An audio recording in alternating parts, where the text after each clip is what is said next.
চতুর্থ ও পঞ্চম শ্রেণীর উপযোগী 20টি এক কথায় প্রকাশ জেনে নিই। মাথার চুল কাটার কাজ করে যে নাপিত, গ্রামের লোক গ্রামবাসী, মনের সুখ মনোবাঞ্ছা, যুদ্ধে মারা গেছে শহীদ, যে বই থেকে শিখি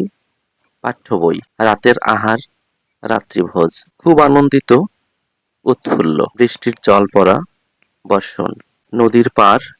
নদী তীর, চাষের জমি ক্ষেত বা মাঠ, ফুলের মালা গাঁথে মালাকার, একসঙ্গে বাস করে এমন সহবাসী, অনেক গাছ আছে যেখানে বনভূমি বা অরণ্য, খবর দেয় যে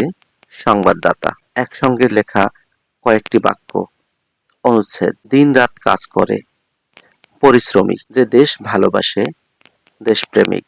নিজের কাজ নিজে করে আত্মনির্ভর, সহজে রেগে যায় খিটখিটে, ভালো কথা বলে ভদ্র বা মিষ্টভাষী।